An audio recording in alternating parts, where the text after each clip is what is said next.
Bonjour à tous, j'espère que vous allez bien et que vous passez une bonne journée. De mon côté, le Seigneur fait grâce, donc je ne peux que lui dire infiniment merci. C'est encore une joie pour moi de me trouver devant vous pour vous apporter ce que le Seigneur a mis à mon cœur. De mon côté, comment dirais-je, au niveau de la foi, le Seigneur fait grâce, on maintient.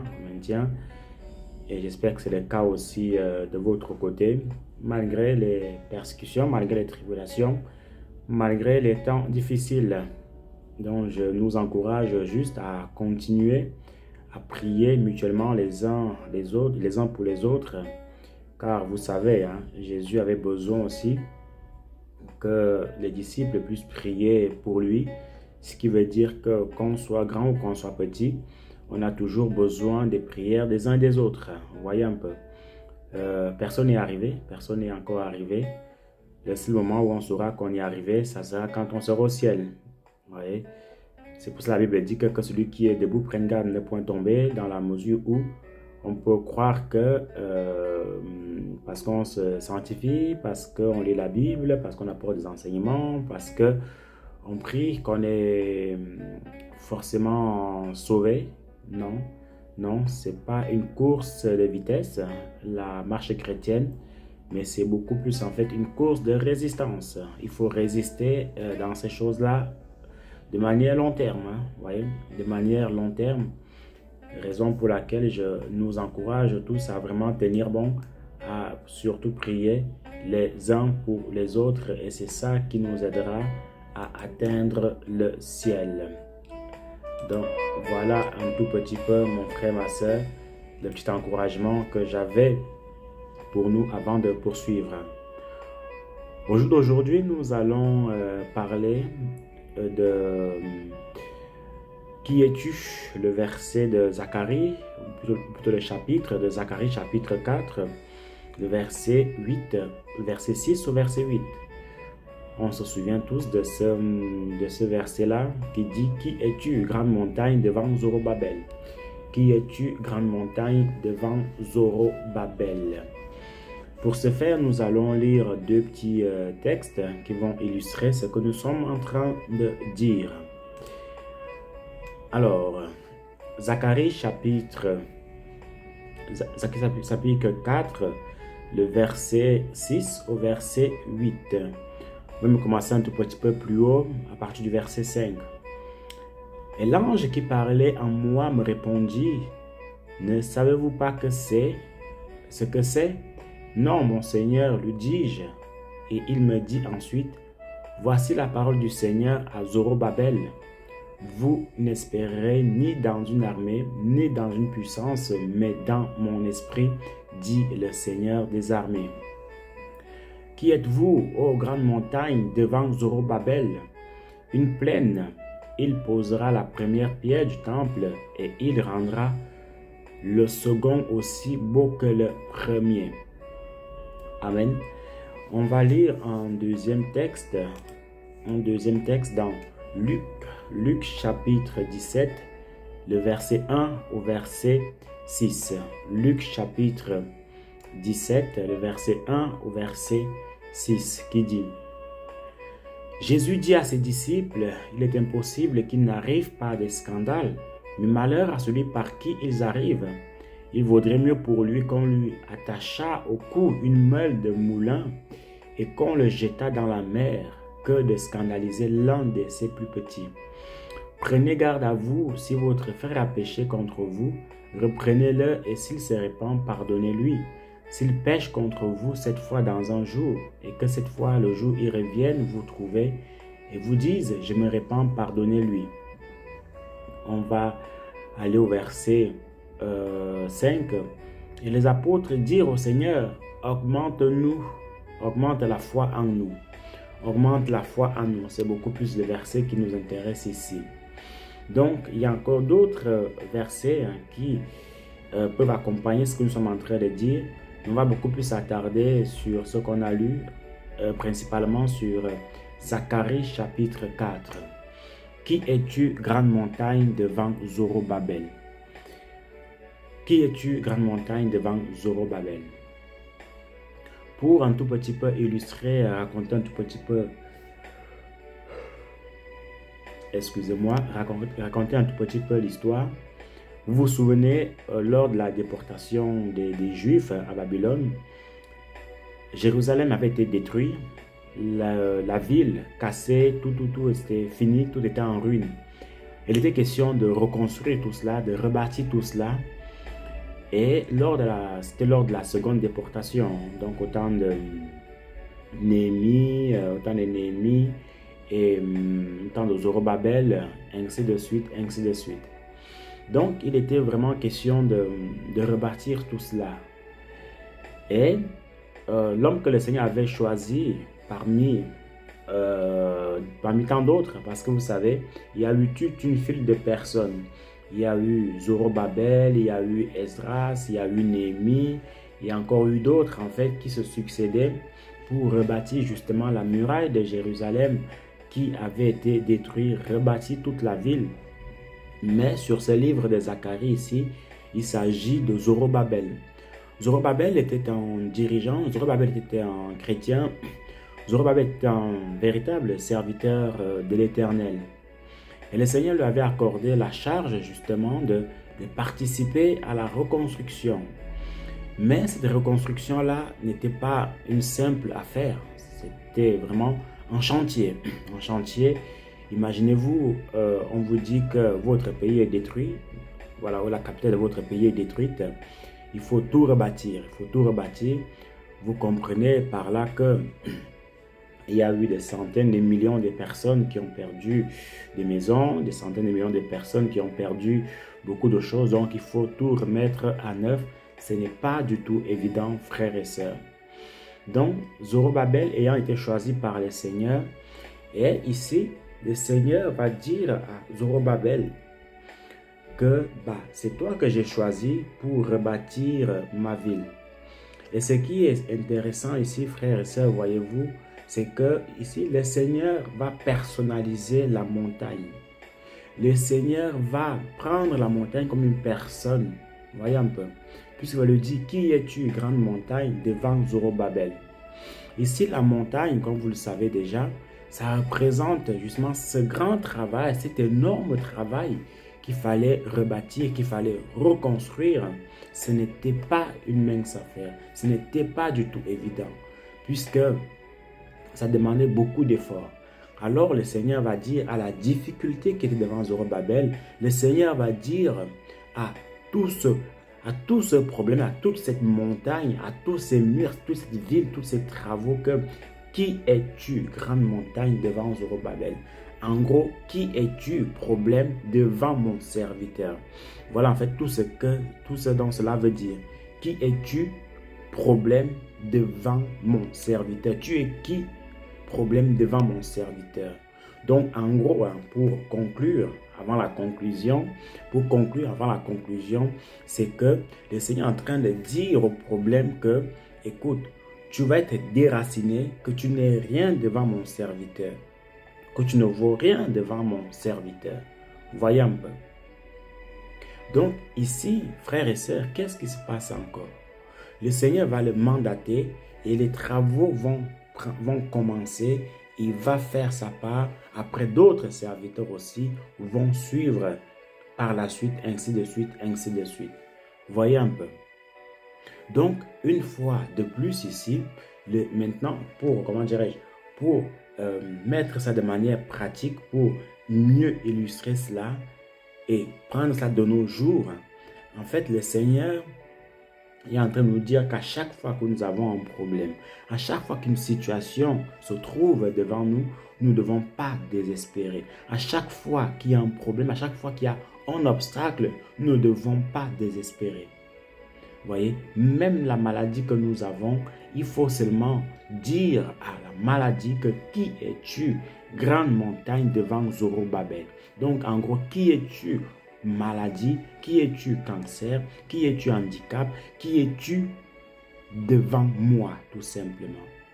Ici, en fait, quand le Seigneur dit cela, L'enfant de Dieu doit savoir que, étant en Christ, le Seigneur lui ayant accordé le pouvoir de déplacer beaucoup de choses, le pouvoir de faire beaucoup de choses, voilà pourquoi le Seigneur minimise le problème.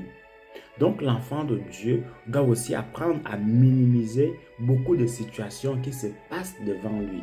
L'enfant de Dieu doit apprendre à négliger beaucoup d'obstacles qui peuvent se passer devant lui. Vous voyez? Vous savez, personnellement, à chaque fois qu'il y a une difficulté devant moi, qu'est-ce qui se passe? J'essaie toujours de me positionner, d'être à la place d'un enfant de Dieu. Et aussi, juste aussi une petite parenthèse, il m'arrive souvent quand il y a un problème, quand il y a une situation difficile, je pense juste à la solution. Je pense juste à la solution et quelques jours après, ou quelques temps après, en fait, le Seigneur apporte cette solution-là. Rien que le fait d'y penser, vous voyez, rien que le fait d'y penser, le Seigneur, comme la Bible le dit, en fait, il sonde les reins, les cœurs et les reins. Donc, le Seigneur connaît toutes nos pensées, il connaît tous nos problèmes. Donc, rien que le fait d'y réfléchir à cela, tu te dis, comment je vais faire, qu'est-ce qui va se passer? Le Seigneur, il voit cela et il apporte la solution. Ouais, ce n'est pas chaque fois que ça m'arrive, mais la plupart du temps, ça m'est déjà arrivé, ça continue en fait à m'arriver. Quand la situation elle est vraiment difficile, je dis au Seigneur comment je vais faire ou comment ça va se passer. Et quelques temps après, la solution arrive, la solution est donnée. Voyons, c'est très important ce qui est en train d'être dit. Maintenant, en revenant un tout petit peu à notre enseignement, l'enfant de Dieu doit toujours se dire que, ok, il y a telle solution, il y a tel problème. Comment je peux faire pour que le Seigneur agisse? Il y a telle situation, comment je peux faire pour que la solution puisse être trouvée? Frères et sœurs, très important, s'il vous plaît. Vous voyez, s'il vous plaît, frères et sœurs, quand vous avez un problème, quand il y a une situation difficile, vous voyez, quand il y a une solution, mais vraiment difficile, je vous en supplie, ne vous inquiétez pas. Et je vous encourage aussi fortement, en toute sincérité, de beaucoup méditer les livres de Philippiens chapitre 4. Philippiens chapitre 4 dit que toutes vos pensées, tous vos besoins soient l'objet des pensées du Seigneur. Et le Dieu de paix, qui apporte toute solution, gardera vos cœurs en Jésus-Christ. Ce qui veut dire quoi? Ce qui veut dire que mettez tout entre les mains du Seigneur et lui seul s'occupera de tout. Faites votre part, faites ce que vous avez à faire et le Seigneur aussi fera sa part. Donc quand il y a un problème, mais vraiment peu importe la situation, si tu crois que Dieu est tout-puissant, si tu crois qu'il est capable de tout, si tu crois qu'aucun problème ne lui est impossible, si tu crois à cela, alors je peux vous assurer que la solution sera toujours apportée. Ne vous inquiétez pas, ne commencez pas à avoir les maux de tête par rapport à une situation.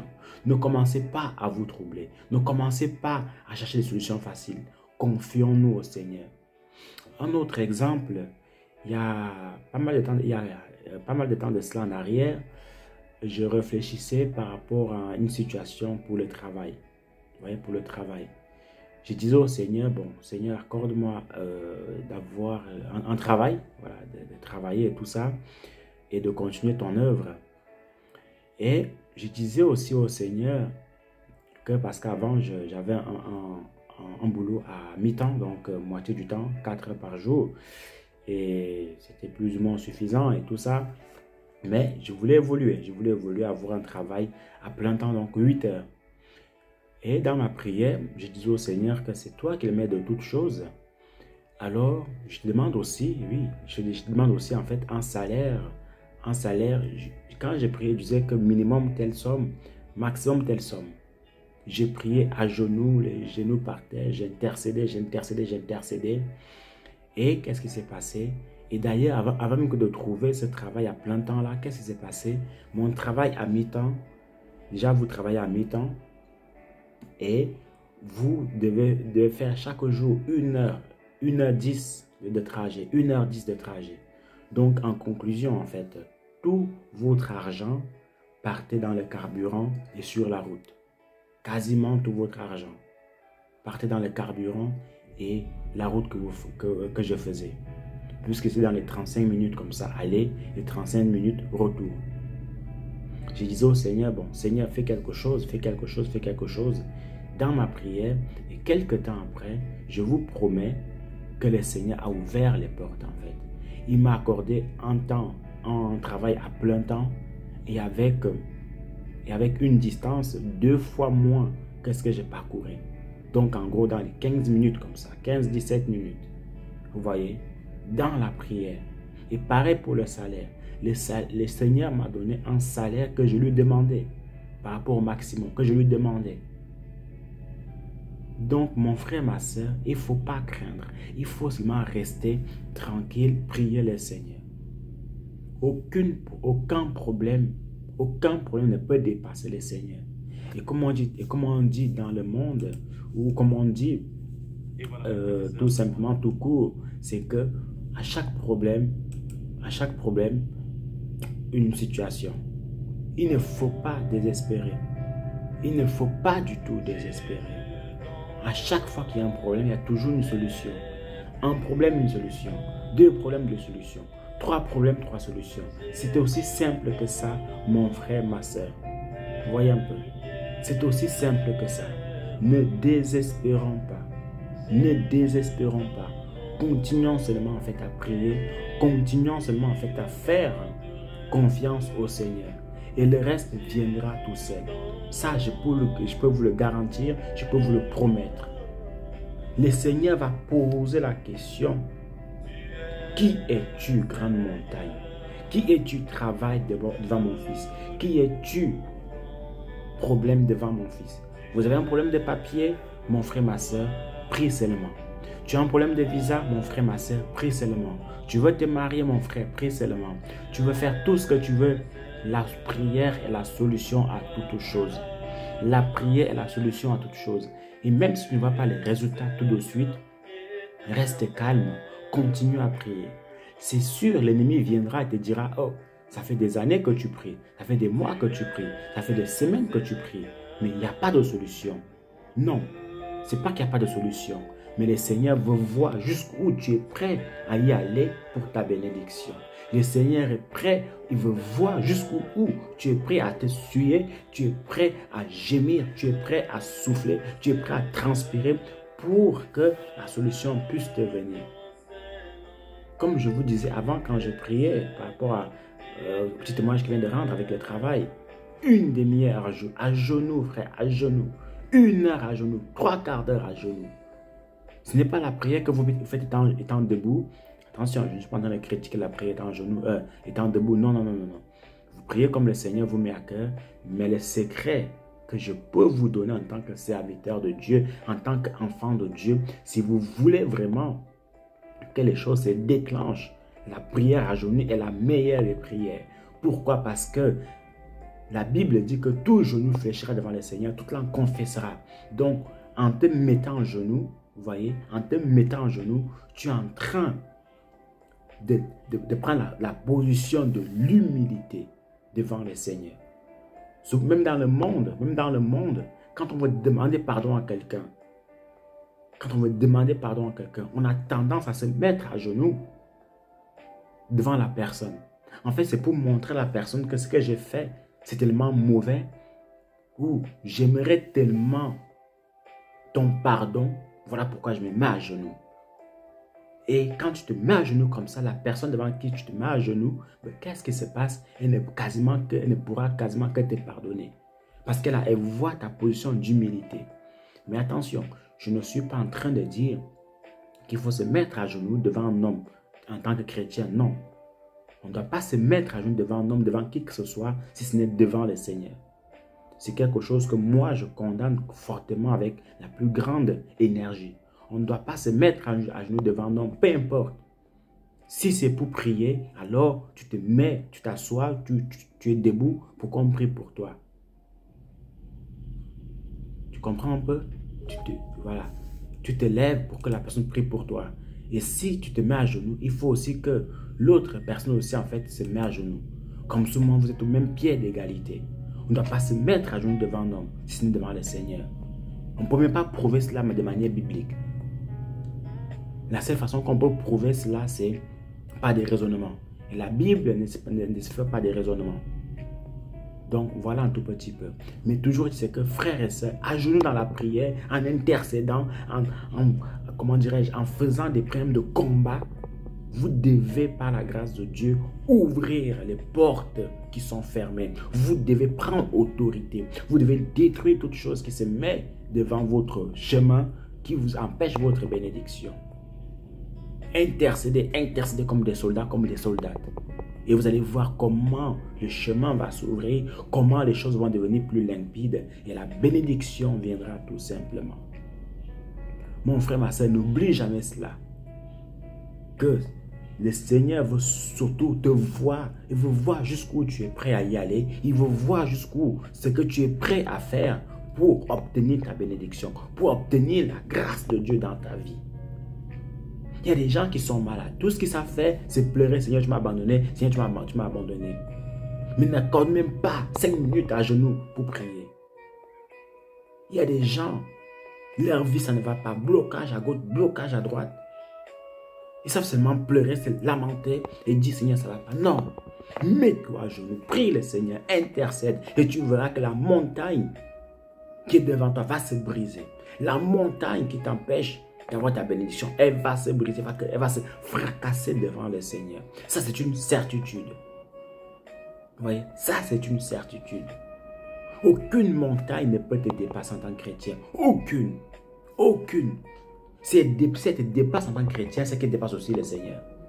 Mais vu que rien ne peut dépasser le Seigneur, et toi étant son fils, étant sa fille, rien ne peut aussi te dépasser. Ça, c'est une parole véritable et digne de confiance. Tu dois prier, tu dois intercéder, tu dois envoyer le feu contre l'ennemi pour qu'il libère ta bénédiction, pour qu'il libère ta grâce, pour que tout cela puisse être brisé au nom de Jésus-Christ de Nazareth. Montagne, qui es-tu devant grand Zorobabel? Maladie, problème, qui es-tu devant ma fille? Qui es-tu devant mon fils? Le Seigneur parle à la montagne pour toi. Le Seigneur parle au problème pour toi. Alors, mon frère, ma soeur, prends autorité. Prends ta bénédiction. Arrache-la là où elle est cachée. Vous voyez un peu. Donc, ne désespérons pas. Ne désespérons pas. Quand ça ne va pas, mettons-nous à genoux ou prions, prions, prions, prions. Et dans cette prière-là, efforçons de vivre une vie de sanctification, une vie de pureté. Parce que la Bible dit que Dieu n'exauce pas les pécheurs. Non. Ce n'est pas possible de prier à genoux, de jeûner en vivant dans une pudicité, en vivant dans une relation avec un homme ou avec une femme alors qu'on n'est pas marié. Non. Le Seigneur ne peut pas nous exaucer si on est des menteurs. Si on est ces hommes-là qui courent derrière les femmes, le Seigneur ne peut pas nous exaucer. Nous devons d'abord, premièrement, nous rassurer que notre vie est clean devant le Seigneur. Et c'est là que les choses vont changer. Sans cela, il n'y aura rien du tout. Sans cela, on se séduit complètement. Ça ne sert à rien de se priver à manger. Ça ne sert à rien de passer du temps dans la prière alors qu'on vit dans le péché. Le Seigneur n'aime pas cela. Voilà pourquoi il est écrit dans Ésaïe 59:1 que non, la main de l'Éternel n'est pas trop courte pour sauver, ni son oreille trop dure pour entendre, mais ce sont nos péchés qui mettent une séparation entre nous et notre Dieu, ce sont nos crimes qui l'empêchent de nous écouter et qui nous cachent sa face. Vous voyez un peu. Donc, voilà un tout petit peu le petit encouragement que le Seigneur a mis à mon cœur, frères et sœurs.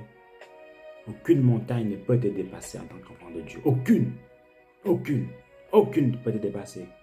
Tu as l'autorité, tu as le bâton de commandement de Moïse. Tu as la grâce de Dieu dans ta vie. Alors utilise tout cela.